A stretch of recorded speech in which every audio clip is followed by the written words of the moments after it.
Baik, perkenalkan. Selamat pagi semuanya. Saya Stanislaus Adnanto Mastan, biasa dipanggil dengan sebutan Pak Stan. Saya adalah dosen dari Fakultas Ekonomi, Program Studi Akuntansi di Universitas Katolik Dharma Cendika. Saya mengajar dari tahun 2015 dan kali ini saya akan membuat video. Video ini digunakan untuk sertifikasi dosen dan menggambarkan persepsi diri serta fokus dari Tridharma yang saya lakukan, yaitu terutama mengajar. Saya mengajar tadi sudah saya katakan dari tahun 2015. Lalu mata kuliah yang pernah saya ampu kebanyakan mata kuliah di bidang keuangan, jadi analisa laporan keuangan, pengantar akuntansi 1, sistem informasi akuntansi 1 dan 2, sistem informasi manajemen, manajemen operasional, sistem pengendalian manajemen, dan juga komputerisasi akuntansi, serta beberapa mata kuliah akuntansi lainnya. Fokus dari mata kuliah atau pembelajaran yang saya ingin highlight itu adalah di manajemen operasional. Kenapa? Karena saya punya pengalaman sebagai praktisi di dunia industri, sebagai akuntan yang bekerja di industri. Tentu saja ini merupakan bekal yang baik untuk anak-anak para mahasiswa untuk bisa mengenal bagaimana akuntansi itu tidak hanya sekedar laporan keuangan, tapi dapat digunakan sebagai proses efisiensi maupun juga meningkatkan efektivitas dari sebuah kinerja bisnis gitu ya. Dan terutama pasti tetap ada indikator-indikator keuangan. Lalu mata kuliah manajemen operasional ini juga nanti akan saya sampaikan di rekaman ini atau di video ini. Mata kuliah ini sifatnya 3 SKS, diikuti oleh mahasiswa dari program studi akuntansi. Fokus dari mata kuliah ini itu adalah mencapai laporan capaian pembelajaran sebagai berikut ya. Nanti akan saya sampaikan juga di sini. Capaian pembelajaran mata kuliah ini adalah mahasiswa mampu menyusun laporan pendanaan yang relevan ya, dan juga menganalisa aktivitas bisnis di perusahaan yang sifatnya profit dan non-profit untuk meminimalisir risiko keuangan berdasarkan teknik-teknik manajemen keuangan tertentu dan juga teknik investasi. Karena itu mata kuliah ini sangat penting. Lalu mahasiswa diminta untuk mampu memahami dan menjelaskan strategi bisnis dan operasional. Terus juga mahasiswa mampu menjelaskan perencanaan operasional dan pengambilan keputusan. Lalu mahasiswa mampu menjelaskan TQM, ya, termasuk beberapa metode di 4 pilar manajemen, operasional, sumber daya manusia, keuangan. Terus mampu menjelaskan bagaimana rantai pasukan atau supply chain management. Lalu bagaimana mahasiswa mampu menjelaskan inventory atau persediaan, serta metode ERP dan just in time. Lalu untuk di kampus kami menggunakan sistem namanya Siakat. Itu semua sistem di situ sudah masuk untuk sistem penilaian secara otomatis, dan juga kami menggunakan e-learning system sifatnya cloud based gitu ya. Lalu kami juga menggunakan proses pembelajarannya itu dengan berbagai macam metode, dengan metode kuliah yang paling umum dengan diskusi, tanya jawab, studi kasus, project kita kunjungan juga ke lapangan, dan beberapa metode lainnya. Nah, berikut ini saya akan coba tampilkan bagaimana rekaman saya mengajar di kelas. Terima kasih. Oke, semuanya selamat malam. Kita kembali lagi di pertemuan manajemen operasional. Hari ini kita akan bahas lanjutan materi dari minggu lalu. Kebetulan memang materinya nyambung ya kan. Kalau minggu lalu kita bahas tentang layout dan location. Ngasih ingat beberapa contohnya kayak di Burger King, terus kemudian ada kayak di pabrik, layout restoran gitu ya. Nah, kita akan bahas hari ini tentang pengukuran kinerja atau work measurement. Jadi ini kita bukunya masih tetap pakai yang sama, ya ini chapter 10. Kita pakai bukunya dari bukunya Heiser ya, jadi di edisi ke-12. Nah, kita next. Hari ini kita akan belajar beberapa contoh. Kalau teman-teman suka lihat balapan mobil gitu ya, kita akan belajar bagaimana lingkungan kerja itu bisa di-manage secara operasionalnya dan bisa lebih cepat, sehingga ketika efisien maka dia bisa memberi dampak lebih. Efisien kita tahu ada bisa dari waktu, hemat uang, dan juga dia bisa meningkatkan ketepatan, serta pastinya kalau di total bisa lebih ekonomis. Ya, Kita juga akan membahas ada beberapa metode, kemudian kita ada standar-standar pekerjaan dan juga terakhir etika. Jadi outline yang chapter 10 ini akan sangat mudah. Lalu saya juga akan memberikan ini di e-learn ya nanti juga, atau akan saya share juga ke WA group. Nah, kemarin ada pertanyaan belum sebelum kita masuk ke sini? Mungkin teman-teman ada pertanyaan di chapter sebelumnya? Aman? So far aman ya? Oke. Nah, kita akan lihat contoh dari pit stop ya, kru dari pit stop. Bagaimana mereka ini melakukan yang namanya metode atau pendekatan manajemen operasional. Nah, kalau teman-teman lihat ada balap mobil namanya NASCAR gitu ya. Di sini itu mereka itu adalah kru atau orang-orang yang bekerja dengan kinerja yang cukup tinggi. Ya, kalau kita lihat ketika mobil itu mereka melakukan kompetisi ya, mereka akan berputar-putar lap disebutnya, dan suatu ketika mereka harus melakukan yang namanya istirahat atau masuk ke pit stop untuk mengganti ban ya, rem dan juga bahan bakar. Nah, kita lihat high performance itu bisa dilihat juga dari tim ini, dia bisa menghasilkan $100.000 per tahun. Ya, padahal dia itu mengganti ini mungkin nggak sampai setengah jam ya. 100.000 itu kalau $1 itu $16.500, berarti kalau 100.000 itu berapa kira-kira? Berapa? Ini orang-orang yang teman-teman yang kerja di bank nih. Kalau 1.000 aja berarti udah 16,5 juta, ya kan? Tinggal tambahin lagi berarti 1M 650 juta per tahun. Berarti satu bulannya mereka 100. Ini tahun 2017 ya, dari studi kasus tahun 2017. Berarti kalau dengan inflasi ya mungkin mereka udah 180 juta per bulan kurang lebih. Nah, pertanyaannya gini, setiap posisi itu mereka memiliki kompetensi yang berbeda-beda.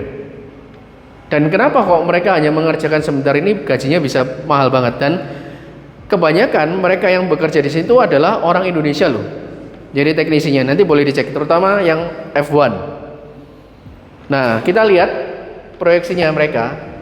Kita lihat ketika mobil itu masuk ada 1, 2, 3, 4, 5, 6, 7 kru yang bertugas. Ya, ketika masuk kemudian di detik ketiga mereka sudah on positioning di tempatnya masing-masing. Lalu mereka bergeser di flow yang ketiga, di menit ke-13, detik ke-13 itu mereka sudah tinggal finishing. Lalu di 15,4 detik berikutnya mereka sudah siap melepas mobil itu lagi. Dan masing-masing orang ini itu ada bagiannya masing-masing ya di situ. Nah, kita lihat bagaimana proses metodologi atau metode yang digunakan di manajemen operasionalnya. Dengan contoh tadi kita lihat berarti pertama kali ketika kita mau menghitung atau melakukan analisa terhadap sebuah bisnis atau tindakan yang high performance, maka kita pertama harus mengidentifikasi dulu isunya apa. Ya, terus kemudian menggunakan metode yang tepat mengidentifikasi, lalu melakukan yang namanya komputasi atau perhitungan, dan juga mencari sample size yang proper. Nah, ini nanti juga akan digunakan di semester depan ketika teman-teman melakukan yang namanya skripsi ya. Next lagi, contoh di sumber daya manusia ada yang namanya strategi. Tujuannya adalah memanage sumber daya manusia dan jenis pekerjaan supaya mereka itu bisa terutilisasi secara efektif dan efisien seperti yang tadi saya sampaikan. Oke. Sampai sini dulu, mungkin batasan atau halangan dalam menggunakan strategi untuk human resources. Yang pertama, produk strategi. Jadi ketika kita punya bisnis, let's say saya mau jualan pisang goreng nih, skill apa sih yang dibutuhkan? Oh Pak, jualan pisang goreng itu nggak perlu skill, gitu ya. Tapi apa yang terjadi kalau misalnya kita mau bilang bahwa kita mau membuat sebuah laptop seperti ini. Ini beda skillnya dengan membuat pisang goreng. Ya jelas banget ya kan. Karena itu skill itu dibutuhkan ketika produknya atau jasanya semakin kompleks. Ya contoh membangun sebuah gedung itu butuh jasa yang kompleks. Nggak usah jauh-jauh, kita prodi akuntansi ketika menganalisa laporan keuangan dan membuat laporan keuangannya, apalagi mengaudit itu berbeda. Berikutnya ada penjadwalan, ya. Ada yang shift-shiftan, ada yang tahunan, ada yang bulanan gajinya ya kan. Terus lokasinya, ya. Terus kemudian prosesnya bagaimana, prosedurnya, keamanannya, dan kemudian perbedaan dari masing-masing individu. Dan terakhir juga yang minggu lalu kita udah bahas, yaitu strategi layoutnya atau penempatannya, ya. Karena gini, orang yang pintar kalau ditempatkan di posisi yang salah, dia jadi nggak bisa maksimal. Nah, ini terjadi di dunia nyata ya. Berapa banyak dari kita atau teman-teman kita atau saudara kita, bahkan kita tahu dia orangnya sangat oke, aktif di kampus, ya pintar, IPK-nya bagus juga, dia mungkin asisten dosen juga, dia juga aktivis di BEM ya kan. Tapi ketika ditempatkan di tempat pekerjaan yang dia nggak bisa perform, ya dia nggak bisa maksimum. Nah itu ada strateginya teman-teman. Karena itu ketika kalau teman-teman magang, ini kan udah mulai ada yang magang, udah ada yang sidang, mulai dipikirkan klasifikasi pekerjaannya apa dan job desk-nya, rutin pekerjaannya itu apa, problem apa yang mau di solve dengan klasifikasi seperti itu. Dan teman-teman harus berpikir juga, kalau teman-teman sudah bekerja, kira-kira pekerjaan saya ini mudah digantikan atau tidak. Semakin mudah pekerjaan kita digantikan dengan orang lain atau dengan mesin atau dengan AI sekarang, maka itu akan, ya pekerjaan kita nggak akan impact-nya itu semakin rendah, sehingga kita nggak ada bargaining power di situ. Ya nggak perlu strategi yang gimana-gimana kalau posisinya daya tawarnya rendah. Tapi kalau kita punya skill yang memadai, tempat yang oke, maka itu akan kita lebih mudah dipertahankan dan kita punya daya saing. Oke teman-teman, kita sekarang masuk ke metode ya. Dalam manajemen operasional, metode terutama sumber daya manusia, metode itu menjadi sesuatu yang penting. Pertama, kita harus fokus bagaimana tugas-tugas itu atau pekerjaan itu diselesaikan. Kata kuncinya itu. Kalau misalnya saya katakan kita bekerja di tempat yang tepat dengan skill set yang tepat, maka indikatornya apa? Ada pekerjaan yang diselesaikan. Kalau kita nggak di tempat kerja atau tempat magang kita nggak menyelesaikan apapun, ya berarti kita itu lagi nggak berguna. Kasarannya kayak gitu ya. Nah, berikutnya apalagi? Metode apa aja yang biasa digunakan untuk melakukan analisa? Pertama, pergerakan dari individu atau material. Minggu lalu kalau masih ingat di layout, saya kan sebutkan ada yang manusianya bergerak, ada yang memang bendanya bergerak. Kalau kita ambil contoh di restoran Susite, itu dapurnya di tengah, susinya yang bergerak. Tapi kalau misalnya barangnya bergerak, seperti di Burger King, orangnya melingkar gitu ya, maka burgernya ini yang jalan ke stasiun-stasiun yang lain untuk disiapkan. Itu. Terus kemudian ada flow diagram atau proses. Ya, terus kemudian aktivitas dari manusianya dan juga mesin dan juga aktivitas dari krunya. Ya, kita nyebutnya activity chart. Terus kemudian juga ada pergerakan dari manusia itu sendiri atau badannya. Kita menyebutnya operation chart. Tujuannya ada operation chart dan activity itu apa? Artinya gini, kalau ada orang lain, kita misalnya melakukan pekerjaan A, dan misalnya kita ini lagi nggak bisa masuk kerja, maka dengan mudah kita bisa digantikan oleh orang lain dalam arti bisnis itu tetap berjalan. Gitu ya teman-teman. Nah kita mulai dua contoh. Yang pertama flow diagramnya seperti ini. Masuk gitu ya, ini ada yang namanya press machine. Storage bin ini adalah tempat penyimpanan. Dia masuk dari setelah di press, dia masuk ke mesin pertama. Kemudian dari mesin pertama ini dia ada dua jalur, bisa ke mesin kedua, bisa mesin ketiga. Dan ini sifatnya itu sama atau bisa berurutan, teman-teman lihat nih ya. Nah dari sini bisa masuk ke sini, lalu ke mesin ketiga, dan bypass, mesin keempat lalu ke welding. Ya, ini semacam finishing gitu ya, dibentuk, terus lalu ke paint shop. Ini contoh. Jadi ada alurnya. Nah, perbedaannya dengan yang kemarin, kita tuh hanya menempatkan layoutnya. Layout restoran ini akan lebih maksimum. Misalnya ini entah restoran, entah unit bisnis, entah pabrik gitu ya. Itu akan lebih maksimum ketika kita tahu ada aktivitasnya apa saja. Karena tempat sebenarnya kalau kita lihat ruangan kelas ini itu cukup besar. Kalau kita masuk kafe mungkin cuma setengah dari ruangan kelas ini. Tapi dengan layout yang baik itu bisa menampung beberapa customer. Ya, jadi layout itu penting, manusia penting. Nah, yang kedua, contoh yang lain bisa juga seperti ini. Mesinnya itu ada dikumpulkan di sini ya, di antara manusianya. Jadi dari press machine masuk ke penyimpanan lalu masuk memutar dari mesin pertama ya. Di sini ada mesin pertama, mesin kedua, mesin ketiga, lalu mesin keempat di welding. Kemudian lalu dicat. Kalau teman-teman perhatikan di sini ada dua metode yang berbeda. Kalau di sini kalau teman-teman lihat ya, orangnya yang bergerak ya, ada aktivitasnya bergerak. Jadi dia butuh tempat yang lebar. Kalau model kerja seperti ini di tempat yang sama, mungkin dia cuma bisa bikin satu jenis usaha. Tapi kalau teman-teman lihat di sini ya, di tempat ini aja kita bisa bikin dua operation. Jadi ini di copy paste di sebelahnya. Jadi dengan tempat yang sama, metode activity atau layouting yang berbeda, itu produktivitasnya bisa naik 200% atau bahkan 2 kali lipat. Jadi ini pentingnya bagaimana kita itu memahami metode manajemen operasional dalam bisnis. Ya, baik itu layouting maupun deploy sumber daya manusia. Oke, ada pertanyaan mungkin? Silakan jika ada pertanyaan. Boleh, bebas. Ada pertanyaan? Gak ada? Aman? Oke, silakan Winda pertanyaan.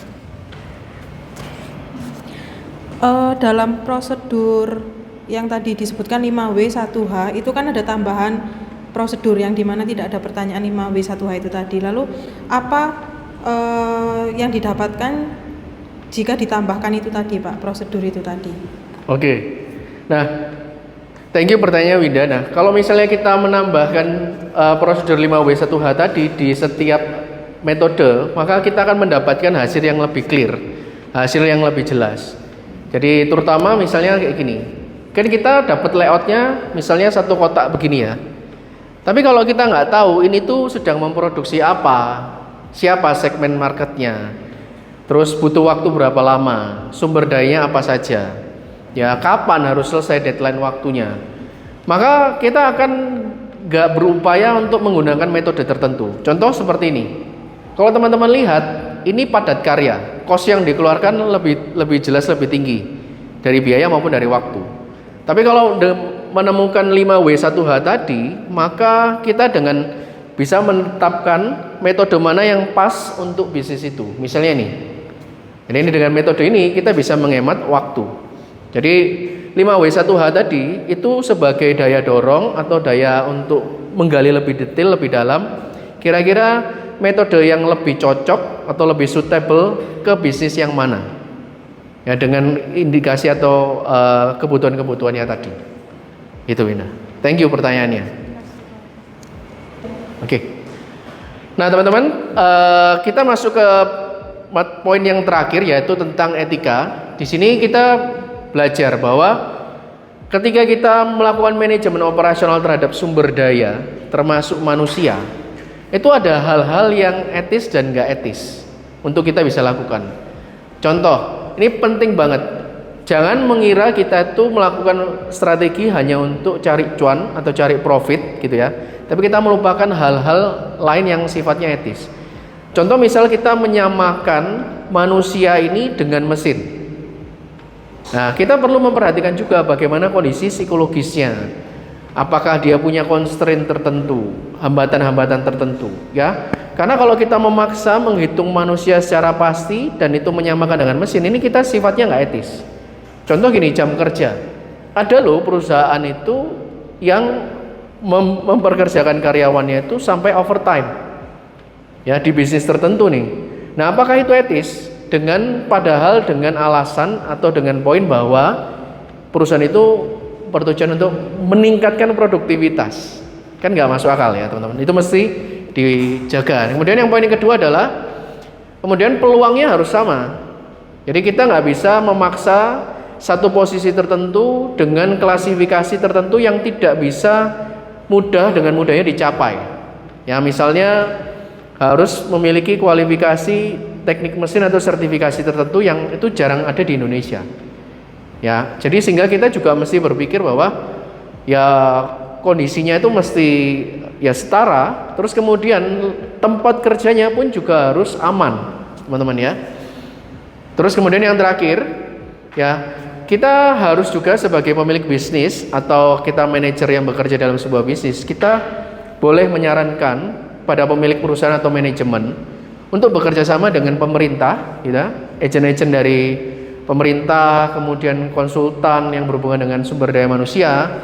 Terus kemudian di sini ada semacam komunitas buruh, gitu ya, persatuan buruh, dan juga di sini ada perusahaan asuransi untuk menjamin keselamatan dan memberikan fasilitas kesehatan, dan juga terhadap karyawan itu sendiri. Ya, itu teman-teman materi kita pada hari ini. Thank you banget buat waktunya, dan jangan lupa kita akan bahas lagi minggu depan di chapter 13. Ya, teman-teman bisa baca ini nanti di e-learn dan juga ikuti aktivitasnya. Thank you semua waktunya. Selamat malam, see you di minggu depan. Baik, demikian tadi rekaman proses belajar mengajar yang saya dapat berikan. Atas waktu dan perhatiannya saya ucapkan terima kasih. Selamat pagi.